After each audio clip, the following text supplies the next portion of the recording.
বন্ধুরা, জুন মাসের প্রথম একাদশী কোন তারিখে পড়েছে, কেন বিশেষ এই একাদশীটি পালন করা উচিত এবং এর সঠিক সময়সূচি ও এই দিনে কি এমন এক জিনিস আছে যা বাবা বিষ্ণুকে অর্পণ করলে মা লক্ষ্মী ও নারায়ণের আশীর্বাদে আপনাদের গৃহস্থ জীবন হয়ে উঠবে সুখ ও শান্তিতে ভরপুর।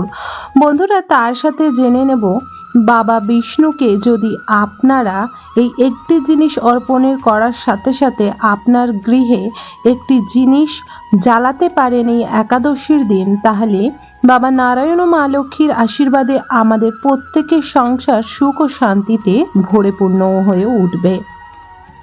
বন্ধুরা, সমস্ত ভিডিও সম্পূর্ণরূপে দেখুন। ভিডিও তথ্যটি যদি ভালো লেগে থাকে অবশ্যই লাইক করে দিয়ে যাবেন। অবশ্যই কমেন্ট বক্সে জয় নারায়ণের জয় লিখে দিয়ে যাবেন। বন্ধুরা, অবশ্যই চ্যানেলটিকে সাবস্ক্রাইব করে রাখবেন আপকামিং পূজা পাঠ, তন্ত্রকথা, জ্যোতিষশাস্ত্র, বাস্তু টিপস, টোটকা ও উপায় দেখার জন্য। হিন্দু ধর্মে একাদশীকে অত্যন্ত গুরুত্বপূর্ণ মনে করা হয়। যে ব্যক্তি একাদশীর উপবাস করেন তার জীবনে সম্পদ ও সুখ সমৃদ্ধি বজায় থাকে এবং তাকে কোনো সংকটের মুখোমুখি হতে হয় না। বাবা নারায়ণ স্বয়ং তার রক্ষা করেন। জুন মাসের প্রথম একাদশী পালিত হবে 2 জুন রবিবার। এবার হবে অপরা একাদশী। সমস্ত একাদশীর মধ্যে অপরা একাদশীকে অত্যন্ত শুভ ও ফলদায়ক বলে মনে করা হয়। বন্ধুরা, অপরা একাদশীকে অচলা একাদশীও বলে থাকা হয়। হিন্দু ধর্মের অত্যন্ত প্রধান একাদশী। এটি জ্যৈষ্ঠ মাসের পরে। এই উপবাস ভগবান ত্রিবিক্রম রূপেও পূজা করা হয়ে থাকে। বন্ধুরা, এই বিশেষ তিথিতে আপনাকে সর্বপ্রথম গৃহের মধ্যে প্রজ্বলিত করতে হবে প্রদীপ। সকালবেলা অবশ্যই নারায়ণ ও লক্ষ্মীর সামনে একটি ঘিয়ের প্রদীপ, সামান্য চালগুলি যেন নিখুঁত হয় দেখে নেবেন, সাথে একটি এলাচ দিয়ে অবশ্যই প্রদীপটি দিয়ে লক্ষ্মী ও নারায়ণের আরতি করার পর ওনাদের সামনে নিচে পুষ্পা ও সামান্য ধান বা চাল দিয়ে তার উপর প্রদীপটি বিরাজমান করবেন। অবশ্যই এই দিন ভগবান বিষ্ণুকে হলুদ রঙের ফুলের মালা অর্পণ করবেন। মা লক্ষ্মীকেও এই দিন আপনারা লাল গাঁদা ফুলের মালা অর্পণ করতে পারেন। অবশ্যই ভগবান বিষ্ণুকে এই দিন আপনারা অর্পণ করবেন বিশেষ ফুল, যা হলো লক্ষ্মী ও নারায়ণের অতি পছন্দের। কিন্তু তার আগে আপনার ঘরে সুখ শান্তি সমৃদ্ধি বজায় থাকার জন্য একটি তামার বা কাঁসার ঘট নিয়ে নেবেন। তার মধ্যে চাল পরিপূর্ণ করে একটি 1 টাকার কয়েন ও একটি গুমতি চক্র ও একটি কড়ি এবং একটি হলুদ এবং সুপারি দিয়ে ওর উপরে দেবেন এবং যে ঘটটি তার মধ্যে লাল সুতো দিয়ে ঘটের মুখটি সুন্দর করে বেঁধে দেবেন এবং সেই ঘটটি অর্পণ করবেন লক্ষ্মী নারায়ণের সামনে। বন্ধুরা, এই একাদশীর দিন অবশ্যই ঘরে যদি গোপাল ও রাধাকৃষ্ণ থেকে থাকে তাদের গলায়ও মালা অর্পণ করবেন এবং গোলাপ ফুল অর্পণ করবেন এবং পদ্ম ফুল অতি পছন্দ ভগবান নারায়ণ ও মা লক্ষ্মীর। তারা পদ্ম ফুলের উপরই বিরাজমান থাকেন, তাই অবশ্যই লক্ষ্মী নারায়ণের উদ্দেশ্যে একটি পদ্ম হলেও অর্পণ করবেন তাদের চরণে। এতে ওনারা অতি প্রসন্ন হবে। এর ফলে সুখ শান্তি সমৃদ্ধি বজায় হবে আপনার সংসার জীবনে, পারিবারিক সুখ ও সম্পত্তি বজায় থাকবে। মহিলারা অবশ্যই এই দিন অতি সুন্দর ও পবিত্র ও সুন্দর সূচিভাবে পূজা পাঠ করবেন এবং এই দিন যে মেয়েরা বা যে গৃহস্থ জীবনের মেয়ে ও বউরা নারায়ণ ভগবান ও মা লক্ষ্মীকে অতি সুন্দর করে পূজা করেন, তাদের সংসারে কোনোদিনও অকাল মৃত্যু এছাড়া তাদের সংসারে কোনোদিনও অঘটন, দুশ্চিন্তা, দারিদ্রতা, দুঃখ, কষ্ট, রোগ জ্বালা থাকে না। বন্ধুরা, এই দিন অবশ্যই ঘরের সদর দরজা ধুয়ে আপনারা আলপনা অঙ্কন করে নেবেন। এই দিন অবশ্যই ঘরের মধ্যে আপনারা যদি তুলসী মঞ্চ থাকে এই দিন তুলসী মঞ্চে জল অর্পণ করিবেন না। এই দিন তুলসী মঞ্চকে স্পর্শও করিবেন না, কিন্তু নারায়ণ পূজার জন্য তুলসী পত্র অতি জরুরি।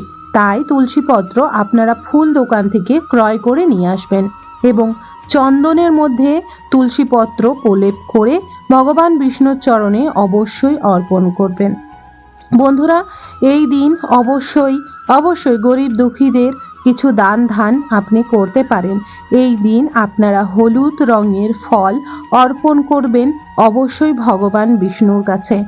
ভগবান বিষ্ণুকে এই দিন অবশ্যই অবশ্যই কলা, হলুদ রঙের কলা ও আম অর্পণ করতে পারেন। এর ফলে ভগবান বিষ্ণুর অশেষ আশীর্বাদ প্রাপ্ত হবে। বলা হয় ভগবান বিষ্ণুর অতি পছন্দের রং হলুদ, তাই তাকে হলুদ রঙের পুষ্প আদি এবং হলুদ রঙের ফল মিষ্টান্ন ভোগ দেওয়া উচিত। এতে মা লক্ষ্মী ও ভগবান নারায়ণ অতি অতি প্রসন্ন হয়। এই দিন অবশ্যই আপনারা বিকেল বেলায় সদর দরজায় দুই দিকে অবশ্যই প্রদীপ প্রজ্বলিত করবেন। ঘরে গৃহস্থ মহিলারা এই দিন অবশ্যই আলতা পরবেন, সুন্দর করে সিঁদুর ও সুন্দরভাবে শাড়ি বা পরিষ্কার কাপড় বস্ত্র যেটি পরে আপনি পূজা করেন না কেন পরে পূজা করবেন। কিন্তু এই দিন যদি হলুদ রঙের বস্ত্র পরে পূজা করেন এতে অতি প্রসন্ন ও খুশি হয়। বন্ধুরা, আমরা যে দেবতা ও দেবীকে পূজা করে থাকি তার পছন্দর প্রতিটি জিনিস খেয়াল আমরা রেখে তাকে পূজা করা হয়। তাই তার পছন্দের ফল আদি, পুষ্প, মিষ্টি, এছাড়া ওনার পছন্দের ধূপ বাতি দিয়ে আমরা আরতি করে থাকি। এই দিন ভগবান নারায়ণকে অবশ্যই চন্দনের টিপ পরাবেন। যদি আপনাদের ঘরে নারায়ণ ভগবানের মূর্তি আলক্ষণ থেকে থাকে অবশ্যই আপনারা স্নান করাবেন এবং অবশ্যই যদি ছবি থাকে তাহলে আপনারা যে কোনো যে গামছা যেমন ঠাকুর দোকানে পাওয়া যায় দশকর্মা দোকানে, বা আপনারা বড় একটি গামছা কিনে এনে ভগবানের উদ্দেশ্যে সেটিকে টুকরো করে রেখে আপনারা তার মধ্যে সামান্য গঙ্গা জল দিয়ে আপনারা ভগবানকে ভালো করে গাটি মুছিয়ে দেবেন। বন্ধুরা, এই দিন অবশ্যই ঘরের মধ্যে হরে কৃষ্ণ হরে রাম জপ করবেন এবং আপনারা সিংহাসনের সামনে বসে যখন পূজা করবেন, পূজা আদি সম্পূর্ণ হবার পর অবশ্যই পঞ্চপ্রদীপ সহকারে ভগবান নারায়ণ ও মা লক্ষ্মীর আরতি করবেন। এই দিন অবশ্যই ঘরের মধ্যে কর্পূর জ্বালাবেন। সর্বপ্রথম কর্পূরটি একটু বেশি করে নিয়ে নারায়ণ ও লক্ষ্মীর আরতি করার পর ঘরের সকলের মাথায় সে আরতি দেবেন এবং আপনার গৃহে বাথরুম ছেড়ে সারা গৃহে খুব ভালোভাবে সেই আরতিটি দেখাবেন। এতে ঘর থেকে নেগেটিভ জিনিস বাইরে চলে যায়, ঘরের মধ্যে পজিটিভ এনার্জির বিরাজমান ঘটে, ঘরের মধ্যে সুখ শান্তি ও সমৃদ্ধি বজায় থাকে। বন্ধুরা, এই দিন অবশ্যই ঠাকুর ঘরের সামনে আপনারা আম পাতার তোরণ লাগাবেন। এতে ঘরের মধ্যে সুখ শান্তি বিরাজমান থাকে। এটি ঘরের মঙ্গল কামনা বজায় রাখে এবং ঘরের মধ্যে যদি কোনো অমঙ্গল ঘটনা ঘটে সেটিকে দূরে সরিয়ে ঠেলে ফেলে দেয়। বন্ধুরা, ভগবানের কাছে পূজা করা বিশেষ বিশেষ নিয়মাদি আপনারা নিজের যে নিয়ম ফলো করে পূজা আদি করেন সঠিক নিয়ম সেটিই আপনারা পূজা আদি করবেন। অনেকেই আছে সারা দিন সারাক্ষণ না খেয়ে থাকতে পারেন না, তারা কিন্তু একবার ফলাহার বা দুধ মিষ্টি আহার করে একবার আপনারা পূজা করতে পারেন এবং জল শরবত খেতে পারেন। এই দিন অবশ্যই অবশ্যই মা লক্ষ্মী ও মা লক্ষ্মীর সাথে সাথে আপনারা বিশেষ বিশেষ করে মাতা পার্বতী ও গণেশজিরও পূজা করবেন।